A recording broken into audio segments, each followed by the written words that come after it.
वर्ण व्यवस्था एक समाज शास्त्रीय ऐतिहासिक प्रक्रिया है जो ईश्वरकृत न होकर मनुष्यकृत है। जैसा कि अभी संघ के सरसंघ संचालक मोहन भागवत जी ने कहा कि हमारा ही जातिवाद पंडितों की बनाई हुई है, ब्राह्मणों की बनाई हुई है। पंडित भी ब्राह्मण ही होते थे दोस्तों, कोई वैश्य क्षत्रिय शूद्र पंडित नहीं होता है। कितना ही पढ़ा लिखा हो जाए, विद्वान हो जाए, लेकिन पंडित नहीं हो सकता है। पंडित जो है उपाधि केवल ब्राह्मणों की ही है दोस्तों। इसलिए इसमें जो है तमाम बातें उठ रही हैं, इसका कोई औचित्य नहीं है। पंडित जो है ब्राह्मण ही होते हैं।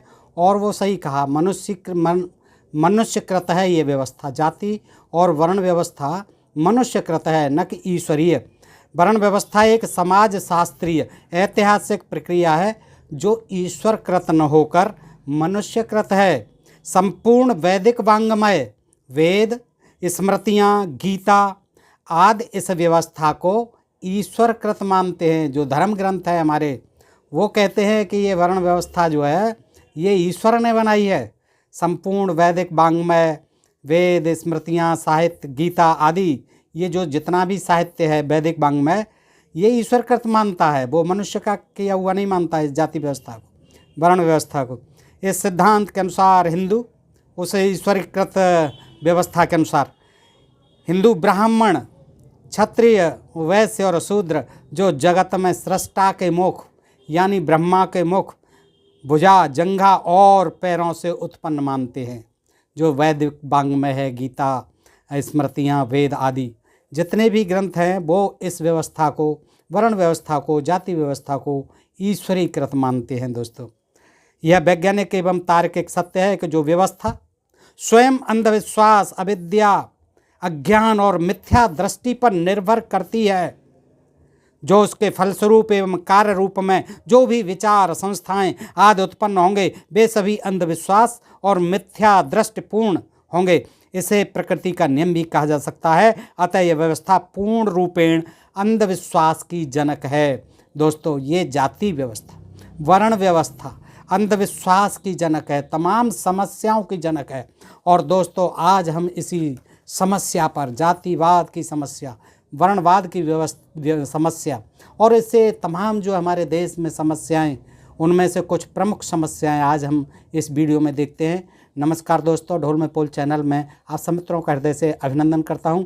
और आइए आज जानते हैं कि हमारी ये वर्ण व्यवस्था जो है, जाति व्यवस्था कितनी घातक है और किस तरह से ये जो है अप्राकृतिक है, किस तरह से ये अंधविश्वास को जन्म देती है। तो दोस्तों देखिए कि कुछ रूढ़िवादी विचारक और हिंदू धर्म के अनुयायी वर्ण व्यवस्था और जातियों को वैज्ञानिक बताकर अपनी असत्यवाद को सत्य सिद्ध करना चाहते हैं। इस संदर्भ में डॉक्टर अंबेडकर कहते हैं, वैज्ञानिकता के नाम पर धार्मिक मान्यताएं थोप दी गई हैं। न ही मैं उन सुधारकों का पक्षधर हूँ जो इसके विरुद्ध हैं। यह प्रथा उपदेशों से बड़ी है और नहीं उपदेश से उखाड़ सकते हैं। मैं इस प्रकृति की निस्सारता बताना चाहता हूँ। निस्सार है ये व्यवस्था जो है, जिसने धार्मिक प्रतिबंधों को वैज्ञानिक कहकर ओढ़ रखा है। वैज्ञानिक बताते हैं इस व्यवस्था को, इन ग्रंथों को वैज्ञानिक बताते हैं, ये बिल्कुल निस्सार हैं। बाबा साहब डॉक्टर अंबेडकर कहते हैं, बुद्ध वर्ण व्यवस्था के अंतर्गत मनुष्य और समाज के विभाजन को अप्राकृतिक मानते थे। ये जो है अननेचुरल मानते थे। बुद्ध वर्ण व्यवस्था के अंतर्गत मनुष्य और समाज के इस डिवीजन को, वर्गीकरण को, विभाजन को। इस संदर्भ में डॉक्टर अंबेडकर कहते हैं, समाज का यह उपवर्गीकरण स्वाभाविक है, किंतु उपरोक्त विभाजन में अप्राकृतिक तत्व यह है कि इसमें वर्णों में परिवर्तनशीलता के मार्ग अवरुद्ध हो गए। यानी वर्ण व्यवस्था जो है, जिस वर्ग में था आदमी उसी में ही स्थिर हो गया, वो जो है ऊपर नीचे नहीं हो सकता था। ये जो है डॉक्टर अंबेडकर जी के अनुसार ये इसमें दोष आ गया, ये अप्राकृतिक तत्व आ गया और वे संकुचित बनते चले गए, जिन्होंने जातियों का रूप ले लिया। जब वर्ण व्यवस्था ऊपर नीचे होना बंद हुआ तो फिर जो है जातियों का जन्म होने लगा। देखिए इससे सामाजिक कुरीतियों का जन्म कैसे होता है दोस्तों। आज भारतीय समाज में अनेक प्रकार की कुरीतियाँ व्याप्त हैं। सती प्रथा जैसी क्रूर प्रथा हिंदू धर्म की सामाजिक व्यवस्था का ही एक परिणाम था, जिसे अंग्रेजों के द्वारा कानून बनाकर समाप्त कर दिया गया। आज दक्षिण भारत में देवदासी प्रथा अभी भी प्रचलित है। इस प्रथा में शूद्र जाति से संबंधित स्त्रियां ही आती हैं। इस प्रथा के अंतर्गत अंदर खाने में जो कृत्य एवं कुकृत्य किए जाते हैं उससे मानवता के माथे पर कलंक का टीका लग जाता है। सब लोग आप जानते हैं दोस्तों कि देवदासी प्रथा में जो है अपनी पहली कन्या को जो है देवदासी के रूप में मंदिरों को दे दिया जाता। पुजारी ब्राह्मण जो है फिर उसके साथ जो है आजीवन व्यभिचार और बलात्कार करते थे, देव की पूजा के नाम पर, देव के साथ उसके विवाह के नाम पर और देवता की सेवा करने के नाम पर। तो दोस्तों ये आज भी दक्षिण भारत के तमाम मंदिरों में प्रचलित है और ये बहुत बड़ी कुप्रथा है और इसमें शूद्र लड़कियों का, शूद्र स्त्रियों का ज़्यादा मतलब शोषण होता है और होता रहा है। भारतीय समाज के जीवन में अनेक प्रकार के शोषण, उत्पीड़न, अन्याय और अत्याचार आदि जात के नाम पर होते हैं। अस्पृश्यता की जो दोस्त कितनी बड़ी ये देखिए विडम्बना है कि हमारे समाज में लोग अछूत हैं, अस्पृश्य हैं और उसे अस्पृश्यता कहते हैं। ये भी बड़ा दोष है। अस्पृश्यता की मानसिकता के कारण हिंदुओं के मन इतने विषाक्त हो चुके हैं, इतने जहरीले हो चुके हैं कि दलित महिलाओं के साथ बलात्कार की घटनाएं आए दिन प्रकाश में आती हैं। उन्हें नंगा घुमाया जाता है, जबरन मल खिलाना और भट्टों पर दलित महिलाओं से सामूहिक बलात्कार, बच्चियों के साथ बलात्कार एवं कुकर्म करके उनकी हत्या कर देना और डाकुओं के बहाने दलितों को जान से मारने का सिलसिला आदि जैसी सहस्त्रों घटनाएं दिन प्रतिदिन घटती रहती हैं, जो केवल मात्र जातिवाद और अस्पृश्यता की मानसिकता का प्रतिफल है। इससे यह बात स्पष्ट हो गई कि चातुर्वर्ण असफल रहा है। अब दोस्तों हम देखते हैं कि धार्मिक अंधविश्वासों का जन्म कैसे होता है इस जातिवाद से। देखिए, वर्ण व्यवस्था और जाति के फलस्वरूप अनेक धार्मिक अंधविश्वासों की उत्पत्ति हुई है। देवदासी सामाजिक कुप्रथा भी धार्मिक अंधविश्वास का कारण है। आज भी जब किसी से निर्धनता के कारण और उसकी समाप्ति की बात की जाती है तो लोग पिछले जन्मों के फल का कारण बताते हैं। अरे भैया तुम गरीब हो तो क्या है, और लोग गरीब भी मान लेते हैं। अरे साहब हमने तो पिछले जन्म में कोई ऐसे कर्म किए थे कि हम इस नीच जाति में पैदा हुए, गरीब घर में पैदा हुए, हमारे ये, और इनको यही पढ़ाया गया है। सदियों से यही इनके दिमाग में ठूस ठूस के बिठाल दिया गया है कि ये पिछले जन्मों का फल है जिसे आप भोग रहे हैं, गरीबी के रूप में, जातिवाद के रूप में, ऊंच नीच, अस्पृश्यता के रूप में। जब अस्पृश्यता जैसी सामाजिक बुराई के विरुद्ध संघर्ष की बात की जाती है उस समय भी भगवान की कृपा और पिछले जन्मों का फल माना जाता है। वर्ण व्यवस्था के कारण ब्राह्मण और पुजारी वर्ग ने अनेक इस प्रकार की सामाजिक बुराइयों को जन्म दिया जिनका आधार अंधविश्वास है, और वे सामाजिक बुराइयां भी अनेक धार्मिक अंधविश्वासों में परिवर्तित कर दी गई हैं। देवी देवताओं पर आज भी पशुओं की बलि दी जाती हैं। आपने देखा है दोस्तों, कितने ही मंदिरों में आज काली के नाम पर, कहीं भैरव के नाम पर जो है शराब परोसी जाती है, कहीं बलि दी जाती हैं। इतना ही नहीं, कभी कभी बच्चों और बड़े बड़े युवाओं की भी बलि दे दी जाती हैं। भैरव की मूर्ति पर शराब का चढ़ाना और उसकी आड़ में नशाखोरी को बढ़ावा देना कभी भी औचित्यपूर्ण नहीं कहा जा सकता। दीपावली की रात को जुआ खेलना, ये क्या है? ये सब धार्मिक अंधविश्वास हैं। दिवाली की रात को जुआ खेलना कभी भी उचित नहीं हो सकता।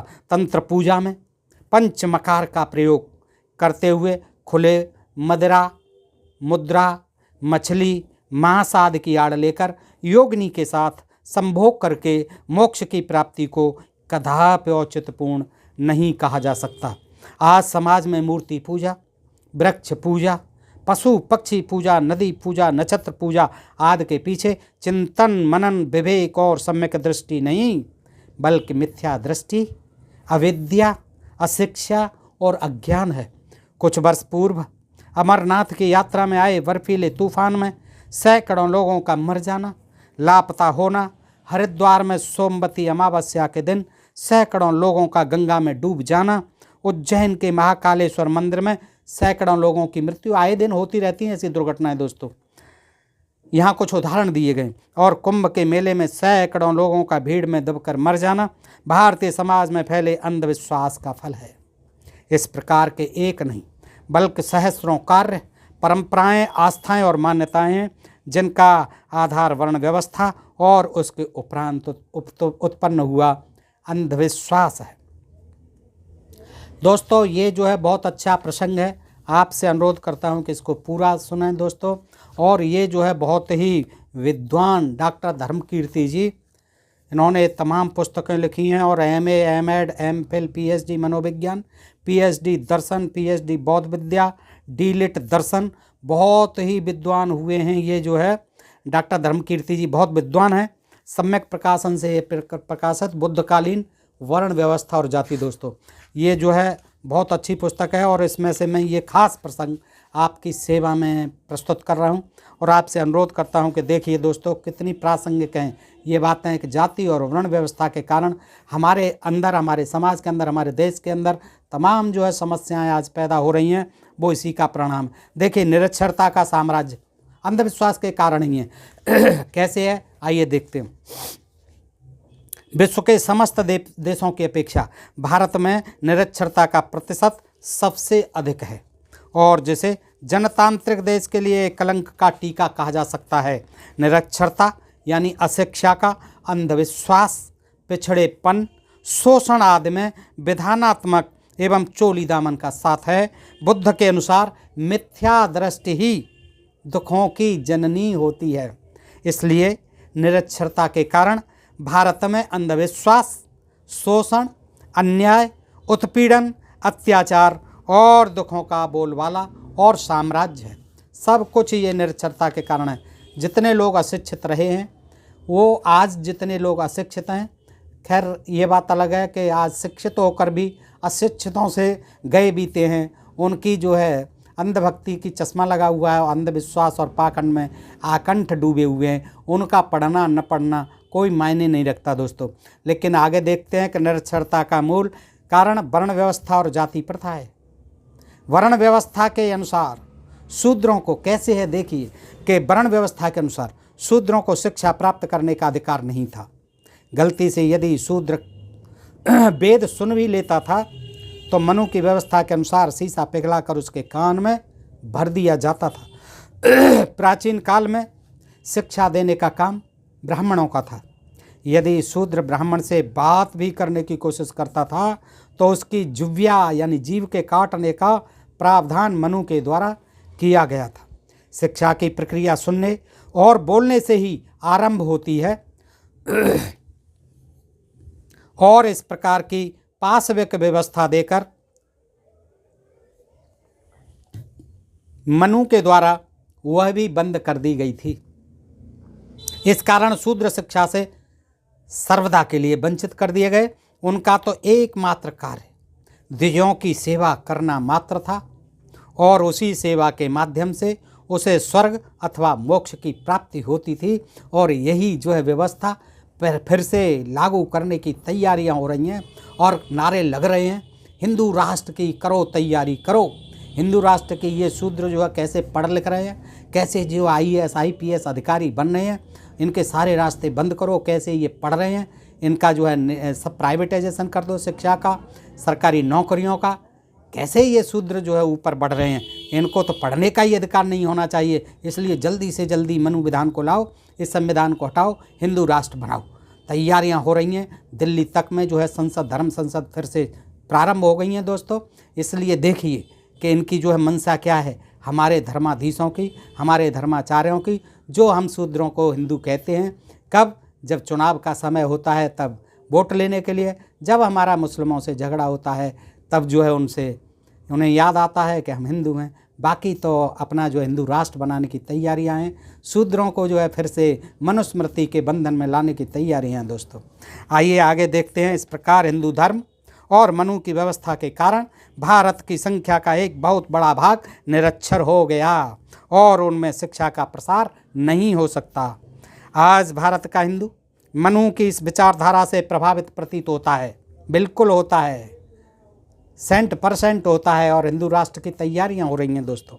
उसका सबसे बड़ा कारण यह है कि भारतीय संविधान के अंतर्गत शिक्षा और संस्कृति के अधिकार के कारण तथा कथित शूद्र और उसके अंतर्गत आने वाली अनुसूचित जातियां और अनुसूचित जनजातियां, आदिवासी लोग, जितने भी मूल निवासी लोग हैं, उनमें पढ़ने की भावना, इच्छा उत्पन्न हुई तो उनके मार्ग में अनेक प्रकार के अब व्यवधान डाले जा रहे हैं।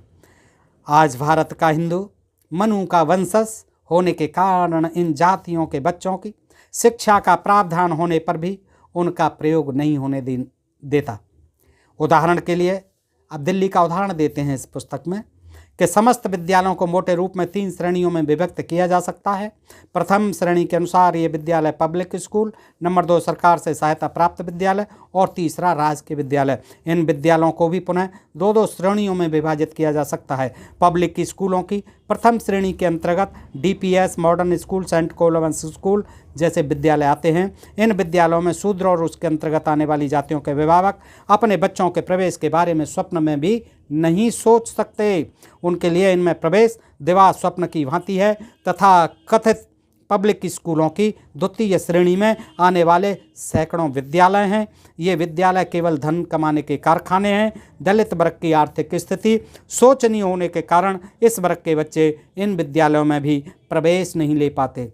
सेकंड, मीडियम क्लास के जो विद्यालय हैं, सरकार से सहायता प्राप्त विद्यालयों को भी 2 श्रेणियों में बांटा जा सकता है। प्रथम श्रेणी जैसे रामजस विद्यालय, करोलबाग और आनंद पर्वत, जैन स्कूल, 12 टूटी और कॉमर्शियल स्कूल दरियागंज आते हैं। इस प्रकार के स्कूलों में भी अनुसूचित जाति और अनुसूचित जनजाति के बच्चों को प्रवेश नहीं दिया जाता। ये विद्यालय केवल समाज के मध्यम श्रेणी के सवर्णों के लिए बने हुए। सहायता प्राप्त स्कूलों की द्वितीय श्रेणी में इन वर्गों के मध्यम श्रेणी के बच्चों को प्रवेश यदाकदा मिल जाता है। अधिकांशतः सहायता प्राप्त विद्यालय भी सवर्ण वर्ग के मध्यम श्रेणी के परिवारों के लिए बने हैं। तृतीय श्रेणी के सरकारी विद्यालय आते हैं। तृतीय श्रेणी के इनको भी प्रथम और द्वितीय श्रेणी में विभाजित किया जा सकता है।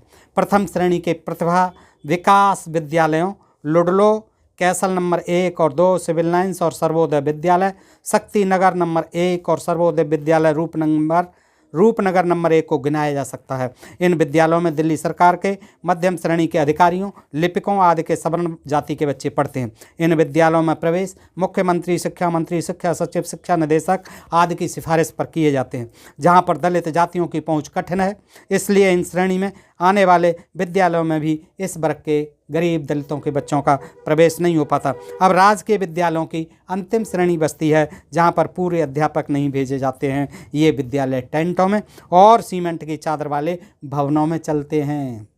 बड़ी दुर्दशा होती है, खस्ता हाल होते हैं ये, जिनमें हमारे दलित बच्चे पढ़ते हैं, शूद्रों के बच्चे पढ़ते हैं, गरीब शूद्रों के बच्चे जाते हैं। जहाँ पानी पीने की व्यवस्था का अभाव है, जहाँ शौचालय या तो है नहीं, अगर हैं भी तो नरक बने हुए हैं, जहाँ बिजली नहीं, फर्नीचर नहीं, टाट पट्टी नहीं, श्याम पट नहीं, पुस्तकालय नहीं, प्रयोगशाला में सामान नहीं, खेल कूद की सामग्री नहीं, है के नाम पर कुछ भी नहीं, केवल एक भूभाग पर फटे हुए टेंट और टूटे फर्नीचर के अतिरिक्त कुछ भी नहीं है। इस प्रकार के विद्यालयों में अनुसूचित जातियों और अनुसूचित जनजातियों के बच्चों को प्रवेश दिया जाता है।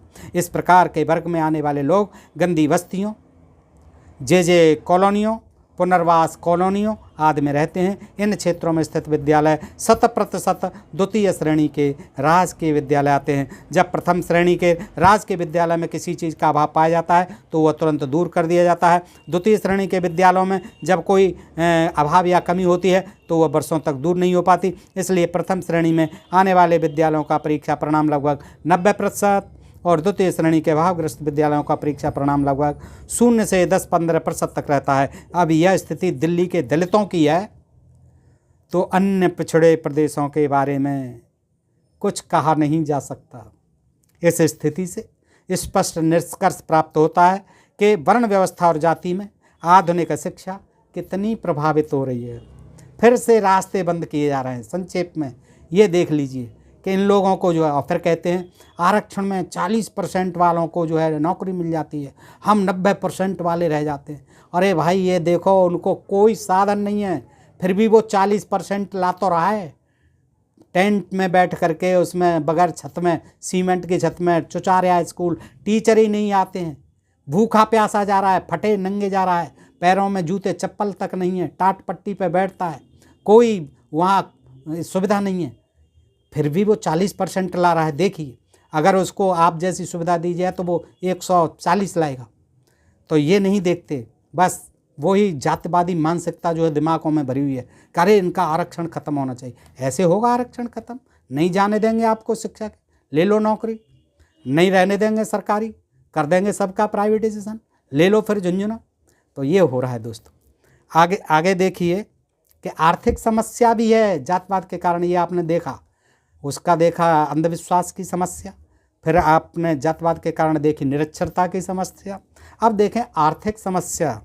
वर्ण व्यवस्था और जातवाद का आर्थिक समस्याओं से प्राचीन एवं विधानात्मक संबंध रहा है। इस व्यवस्था से धन का समान वितरण न होने के कारण धन केवल ब्राह्मण, क्षत्रिय और वैश्यों तक सीमित रहा है। शूद्रों को धन रखने का अधिकार ही नहीं था, स्पष्ट लिखा हुआ है सारे ग्रंथों में। इस संदर्भ में मनु का कथन विशेष उल्लेखनीय है। क्या उल्लेखनीय है? मनु का कथन है, शूद्र तो चाहे वह खरीदा हो या ना खरीदा हो, दास का काम ही लो। ब्रह्मा ने उसे ब्राह्मण की दासता के हेतु बनाया है। 28वां श्लोक है ये।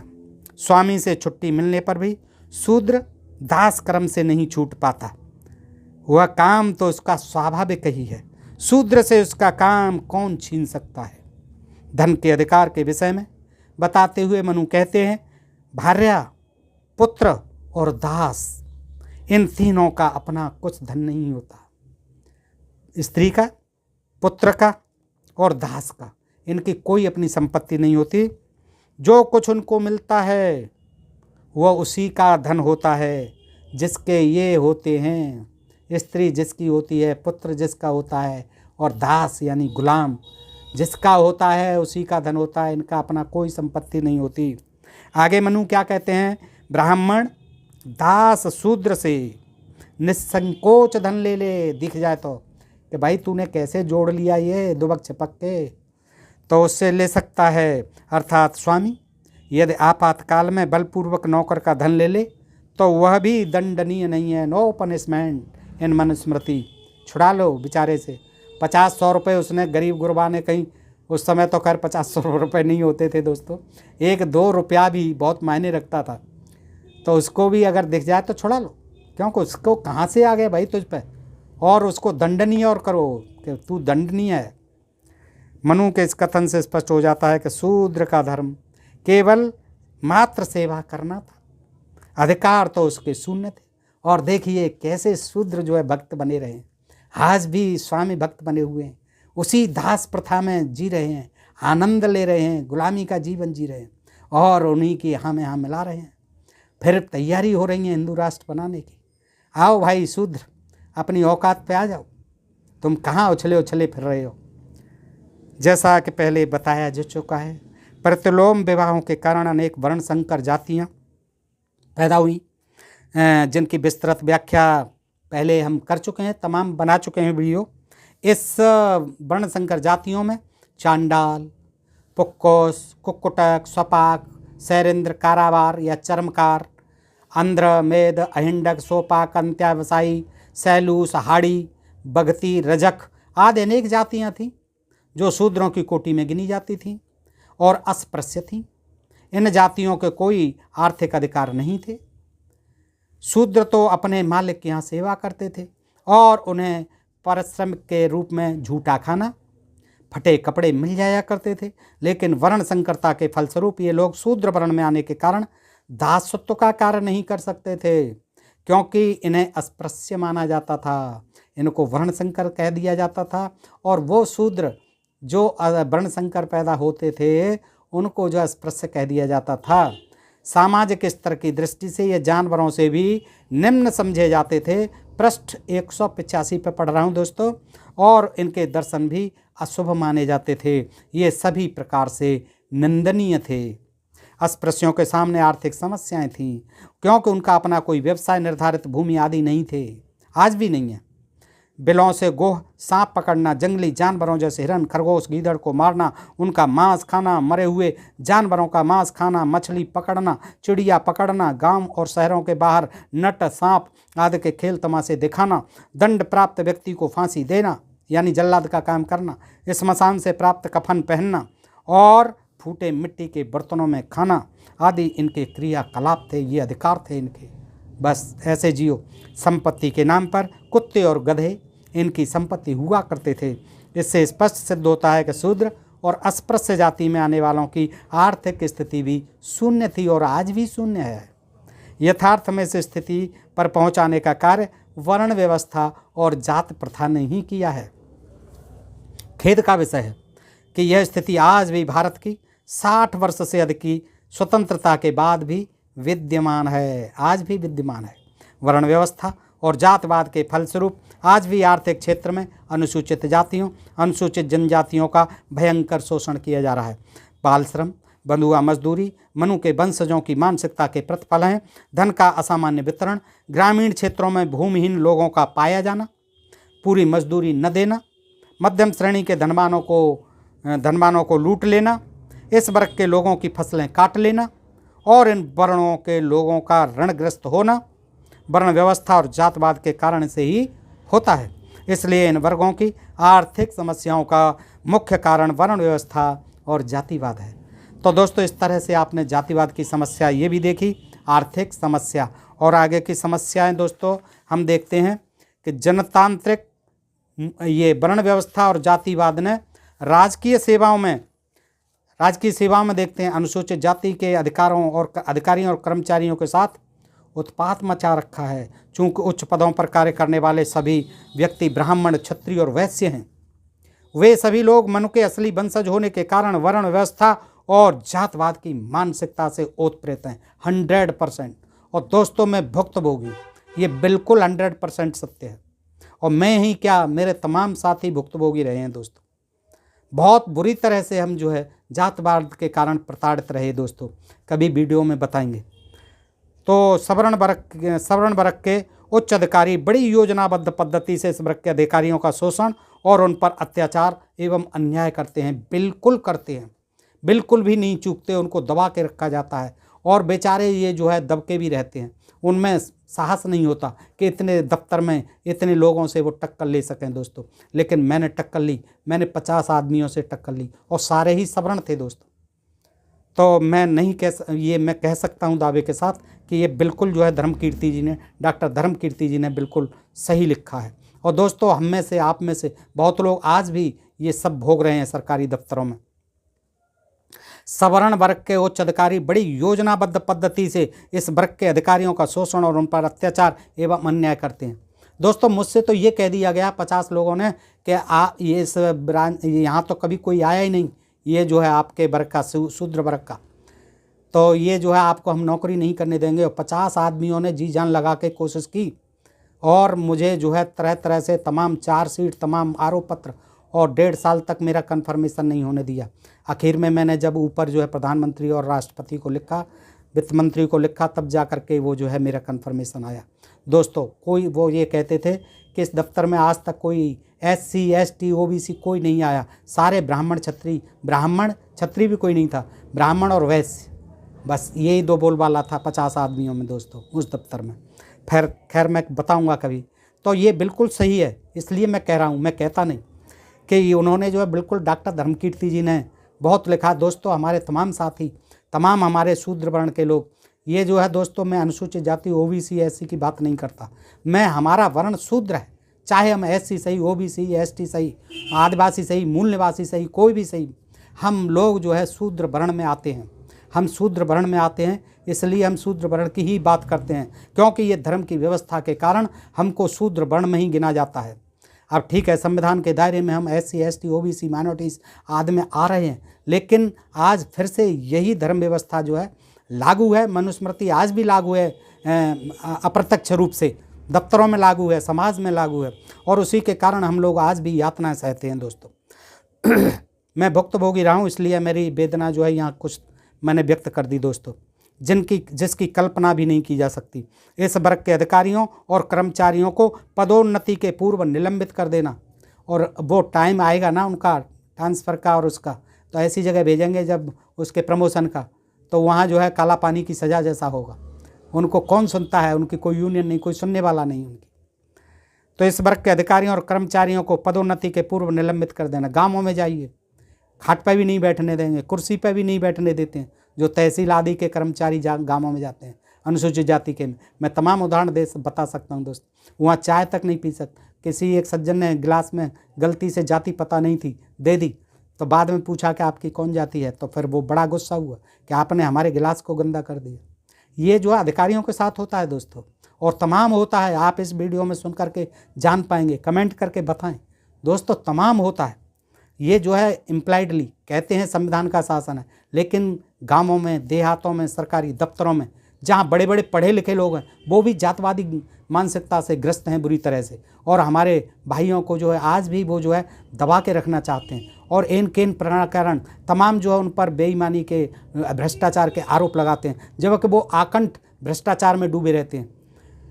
100% ईमानदारी से काम करने पर भी हम लोगों को बेईमान सिद्ध करने की कोशिश करते हैं, और किसी न किसी तरह से हमारी नौकरी को ख़राब करने की, हमारी जो करैक्टर होता है उसको ख़राब करने की कोशिश करते हैं दोस्तों।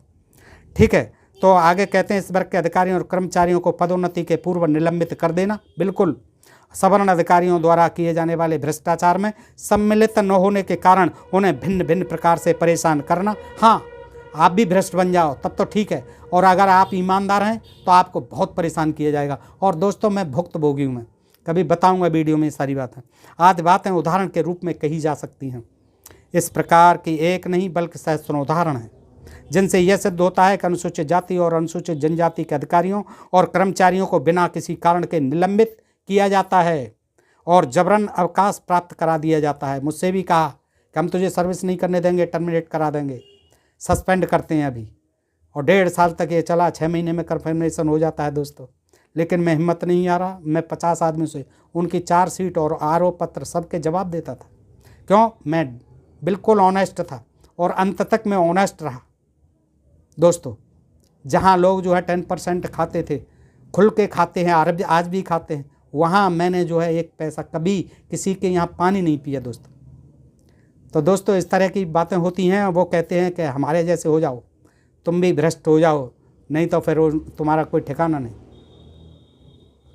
तो आगे कहते हैं और जबरन अवकाश प्राप्त कराया जाता है। इस मानसिकता और षड्यंत्रों में उच्च अधिकारी ही सम्मिलित नहीं होते, बल्कि उपराज्यपाल, सचिव और मंत्री तक भी सम्मिलित रहते हैं। देखिए यूनिवर्सिटीज़ के क्या हाल हो रहे हैं। किसी भी यूनिवर्सिटी को उठा के देख लीजिए, उत्तर प्रदेश की किसी भी यूनिवर्सिटी को क्या हाल हो रहे हैं। वहाँ सब मिले हुए हैं, कोई रिजल्ट नहीं आता, बच्चे मारे मारे फिर रहे हैं, डिग्रियां नहीं मिलती हैं सालों साल, नौकरी से ओवरेज हो रहे हैं, नौकरी के फॉर्म नहीं भर पा रहे हैं, कोई सुनने वाला नहीं है। बस बच्चों को बेवकूफ़ बनाया जाता है, टहलाता रहते हैं, सालों साल बच्चे मार्कशीट के लिए टहलाए जा रहे हैं। क्या है ये? और भ्रष्टाचार के आरोप लग रहे हैं, तमाम पैसा खा खा के बैठे हुए हैं, जाँच चल रही हैं, बच्चों को जो है फर्जी डिग्री दे दी जाती हैं, बच्चों का भविष्य के साथ खिलवाड़ होता है। खैर दोस्तों, आगे कहते हैं मानसिकता और षड्यंत्रों में उच्च अधिकारी सम्मिलित नहीं होते, बल्कि उपराज्यपाल, सचिव और मंत्री तक भी सम्मिलित रहते हैं। भारत के स्वतंत्र होने के उपरांत भारतीय संविधान में अनुसूचित जातियों और अनुसूचित जनजातियों के लिए राजकीय सेवाओं में आरक्षण का प्रावधान किया गया। यह आरक्षण सवर्ण लोगों को रास नहीं आया, इसलिए वे भिन्न भिन्न प्रकार से अपने अंतर्गत कार्य करने वाले यानी सबऑर्डिनेट्स को, अधिकारियों को मानसिक रूप से प्रताड़ित करने के साथ साथ उनके प्रति विभिन्न प्रकार के अन्याय और अत्याचार भी करते रहते हैं। उपर्युक्त व्याख्या से स्पष्ट हो जाता है कि वर्ण व्यवस्था और जातवाद से सरकारी सेवाओं में भी अनेक प्रकार की समस्याएं उत्पन्न हो रही हैं, होती रहती हैं। अब देखिए दोस्तों, जनतांत्रिक मूल्यों का भी ह्रास हो रहा है इससे, ये भी बड़ी समस्या है। जनतांत्रिक मूल्यों के ह्रास की समस्या पृष्ठ 186 से पढ़ रहा हूँ दोस्तों, थोड़ा सा और है, सुन लीजिए। आज समस्त विश्व जनतांत्रिक मूल्यों की ओर तीव्र गति से अग्रसर हो रहा है। जनतांत्रिक व्यवस्था में समानता, स्वतंत्रता, बंधुत्व और न्याय जनतांत्रिक मूल्य माने जाते हैं। चूँकि भारत में वर्ण व्यवस्था और जातवादी मानसिकता प्रत्येक हिंदू के रक्त के कण कण में पाई जाती है और इस व्यवस्था में हिंदुओं का महत्वपूर्ण स्थान है, इसलिए इसमें जनतांत्रिक मूल्यों का पल पल ह्रास हो रहा है। वर्ण व्यवस्था और जातवाद से व्यक्ति समाज में उच्चता की भावना यानी सुपीरियरिटी कॉम्प्लेक्स और हीनता की भावना इन्फीरियरिटी कॉम्प्लेक्स पैदा होता है। बिल्कुल होता। एक आदमी जो है जाति का नाम बड़े धड़ल्ले से लेता है और दूसरे में इन्फीरियरिटी पैदा करने के लिए उसकी जाति पूछता है, और जिसमें इन्फीरियरिटी कॉम्प्लेक्स भरा हुआ है जाति के कारण यानी हीनता की भावना है, वो अपनी जाति को छिपाना चाहता है और जो जो जिसके अंदर सुपीरियरिटी कॉम्प्लेक्स है वो अपनी जाति का बगैर पूछे जो है बखान करने लग जाता है, क्योंकि वो उच्च है और शूद्र जो है नीचा है। उसकी 7,000 जातियाँ सब एक दूसरे से नीची ऊंची। तो इसका स्पष्ट अर्थ है यह कि जिस प्रकार ऊंच नीच की भावना प्रत्येक वर्ण में होती है, उसी प्रकार व्यक्ति भी उस भावना से ग्रसित हो जाता है, जिसे मनोवैज्ञानिक दृष्टि से साधारण व्यवहार नहीं कहा जा सकता। उदाहरण के लिए ब्राह्मण सोचता है कि वह तीनों वर्णों में सर्वोच्च है, क्षत्रिय सोचता है कि वह वैश्य और शूद्र से उच्च है, और ब्राह्मण से निम्न वैश्य सोचता है कि वह शूद्र से उच्च है। बड़ा मतलब इससे भी उन्हें बड़ा संतोष होता है। क्षत्रिय जी सोच लेते हैं हम ब्राह्मण से, चलो यार वैश्य और शूद्रों से तो ऊंचे हैं। फिर जो है वैश्य सोच लेता है यार चलो कोई बात नहीं, 2 से नीचे हैं तो हम शूद्र से तो ऊंचे हैं। अब रह गए बेचारे शूद्र। अब उनमें तो इन्फिनिटी कॉम्प्लेक्स होता ही है कि भाई हम तो पैरों से निकले हुए बता दिए, हम तो भाई नीच कमीन अधम पतित जन क्या क्या बता दिए। और गोस्वामी तुलसीदास जी ने तो हमें ताड़ना का अधिकारी बता दिया। ढोल गमार शूद्र पसुनारी सकल ताड़ना के अधिकारी, पूजिय विप्र जो वेद विहीना, शूद्र न गुणगन ज्ञान प्रवीणा। और उनमें सुपीरियरिटी कॉम्प्लेक्स सापत ताड़त परस कहनता, विप्र पूज्य अस गावहीं संता। साप देता हुआ, मारता हुआ, पीटता हुआ, कूटता हुआ पूज्य है विप्र, पूजो ऐसा संत कहते हैं। और जे वर्णाधम तेल कुम्हारा, स्वपच किरात कोल कलवारा, ये अधम है। ये वर्ण जो है अधम है, तेली हैं, कुम्हार हैं, स्वपच किरात कोल कलवार, ये सभी जो अधम है। अब वो कैसे कहेगा बताइए? कैसा मैं स्वपच हूँ, मैं कोल हूँ, मैं किरात हूँ, मैं धोबी हूँ, मैं चमार हूँ, मैं भंगी हूँ। क्योंकि उसे सुनते ही तो पंडित जी फिर नाक भौं से कोड़ने लगते हैं। तो ये इन्फिनिटी कॉम्प्लेक्स है। सही लिखा है डॉक्टर साहब ने। ब्राह्मण से निम्न वैश्य सोचता है कि शूद्र से उच्च है, और ब्राह्मण क्षत्रिय से निम्न और शूद्र सोचता है कि वह निम्न ही निम्न है, और तीनों वर्ण उससे उच्च हैं। लेकिन शूद्र भी अपनी मानसिक संतुष्टि के लिए अपनों में से ही किसी को ऊंचा। हाँ, अब 7,000 जाति हैं शूद्रों में लगभग, तो उनमें भी आपस में अब वो जो है उनमें ही सोच लेते हैं। अब तेली सोचता है कि मैं उससे बड़ा हूँ, लोधी सोचता है कि मैं उससे बड़ा हूँ, कुम्हार सोचता है कि मैं उससे बड़ा हूँ, वो सोचता है कि मैं धोबी से ऊंचा हूँ, और धोबी सोचता है कि मैं उससे ऊंचा हूँ, फिर कुम्हार जो सोचता है कि उससे ऊंचा हूँ।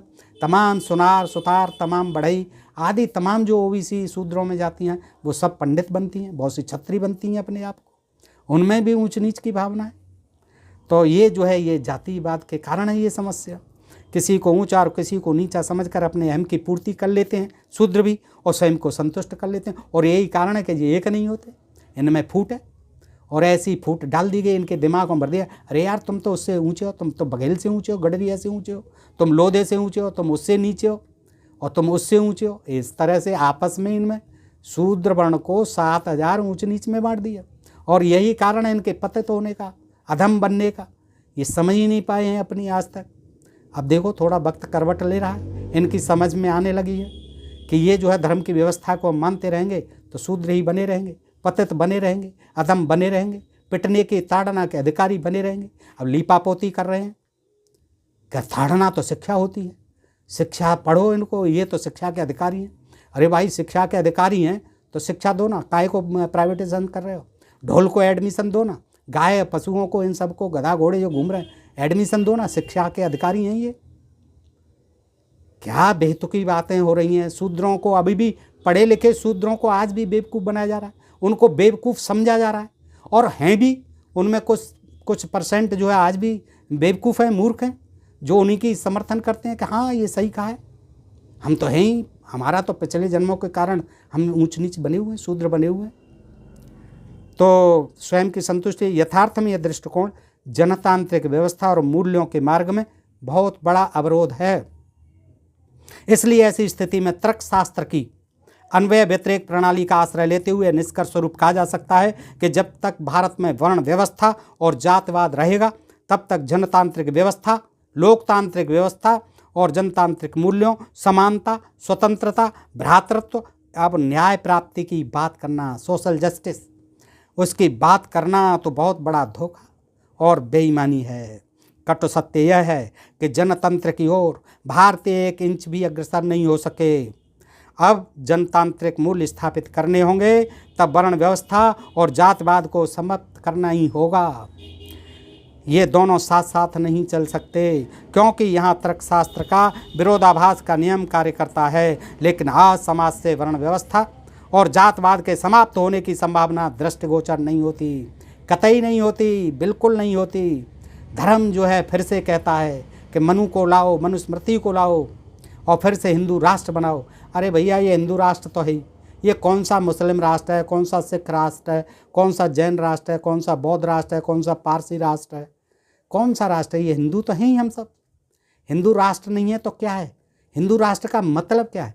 यही मतलब है कि संविधान के अंतर्गत इनको जो अधिकार दिए गए हैं वो हटाओ, तब सही होगा। मनुस्मृति को लाओ, तब ये असली मायने में हिंदू राष्ट्र होगा। दोस्तों, ये स्पष्ट सी बातें हैं। तो लेकिन आज समाज से वर्ण व्यवस्था और जातवाद के समाप्त होने की संभावना दृष्टिगोचर नहीं होती, इसलिए आज जनतांत्रिक मूल्यों में बड़ी तीव्र गति से ह्रास हो रहा है। दोस्तों, ये बुद्धकालीन वर्ण व्यवस्था और जाति डॉक्टर धर्मकीर्ति जी की पुस्तक से मैंने रखा। बताइए आपको ये प्रसंग कैसा लगा। अच्छा लगा हो तो अपने मित्रों में और मिलने वालों में, रिश्तेदारों में, परिवारीजनों में, सब में शेयर करें। दोस्तों बताएं, ये बहुत इंपॉर्टेंट बात मैंने आपके समक्ष रखी है और ऐसे ही वीडियो आगे लाते रहेंगे। दोस्तों, ढोल में पोल चैनल को सब्सक्राइब करते रहें। आज के लिए इतना ही। सुनने के लिए आप सब मित्रों का हृदय से आभार। नमस्कार, जय हिंद, जय भारत। दोस्तों।